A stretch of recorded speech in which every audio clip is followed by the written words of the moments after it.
Everyone, आज मैं आपको बताऊंगी समास। जैसा कि आपको पता है, दो या दो से अधिक शब्दों के योग से जो नवीन शब्द बनाने की तिथि या क्रिया होती है उसे क्या कहते हैं? समास बोलते हैं। देखो, समास के 6 वेद होते हैं। सबसे पहले आप देख सकते हैं, मैंने शॉर्ट में भी लिखा है और सारे इसको विस्तार में भी मैंने इसका वर्णन किया हुआ है। सबसे पहले देखते हैं कि अव्यय भाव समास एंड तत्पुरुष समास एंड कर्मधारय समास एंड द्विगु समास, द्वंद्व समास और बहुव्रीहि समास। तो देखो, अव्यय समास किसे कहते हैं? जिस समास में पहला पद अव्यय ठीक है होता है और वह समस्त पद अव्यय की तरह कार्य करता है, उसे क्या कहते हैं? अव्ययी समास बोलते हैं। उदाहरण के लिए प्रतिदिन, आजन्म, दिशा, ठीक है, यथाशक्ति, कुछ ऐसे शब्द होते हैं जिसमें कोई चेंज नहीं होता है, राइट, वैसे ही काम करता है, तो उसे हम क्या कहते हैं? अव्ययी समास।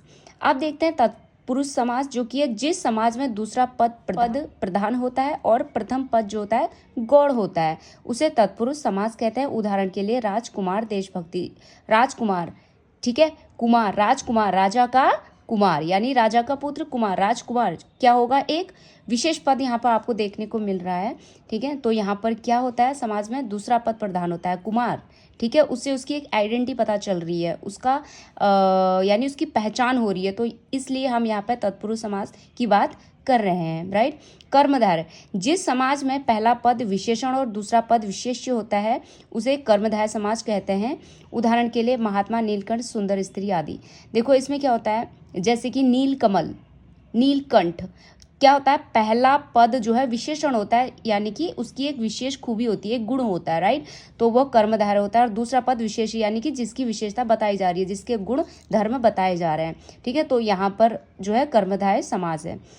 द्विगु समास, जिस समाज में पहला पद संख्यावाचक होता है और दूसरा पद समूह या संख्या को दर्शाता है, उसे द्विगु समास कहते हैं। जैसे कि त्रिवेणी, नवग्रह, सप्तागर, यानी कि जैसे कि दशानन, कुछ ऐसे शब्द होते हैं जिसके आगे जो है ना संख्या का हमें क्या होता है? पता चलता है, संख्या का बोध होता है, ठीक है, चौराहा, नवग्रह, ठीक है। तो इस तरह के जहाँ पर आपको लगता है कि संख्या का आपको बोध हो रहा है, तो वहाँ पर क्या है कि द्विगु समास होता है। अब है द्वंद्व समास, जिस समाज में दोनों पद प्रधान होते हैं, ना कोई छोटा ना बड़ा, वहाँ पर जो है द्वंद्व समास कहलाता है, वो द्वंद्व समास कहलाता है। जैसे कि माता पिता, ठीक है, और जैसे कि डैश होता है या और लगा होता है, च लगा होता है, तो यहाँ पर क्या होता है? दोनों पद समान होते हैं, लेकिन एक ज्वाइंट का जो है वहाँ पर एक चिन्ह दिया जाता है, तो वहाँ पर क्या होता है कि द्वंद्व समास कहलाता है, ठीक है ना। माता पिता, इसमें कोई छोटा बड़ा तो है नहीं, माता पिता, माता और पिता, ठीक है। करते हैं बहुव्रीहि समास, जिस समाज में कोई भी पद प्रधान नहीं होता है और समस्त पद किसी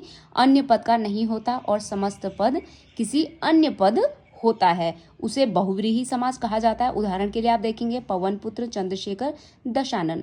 देखो, यहाँ पर क्या है? जैसे कि पवन पुत्र, दो आप शब्द देख रहे हैं, इसमें कोई पद प्रधान या गौड़ नहीं है, यहाँ पर पवन पुत्र दोनों बराबर हैं और इसका एक नया अर्थ बन के आ रहा है। पवन पुत्र किसको कहा जाता है?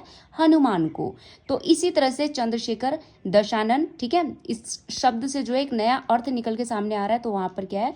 बहुव्रीहि समास होता है। तो गाइस, कैसा लगा आपको वीडियो? आई होप अच्छा लगा होगा, थोड़ी सी हेल्प आपको मिली होगी। तो वीडियो को like, share and comment, channel को सब्सक्राइब। Bye guys.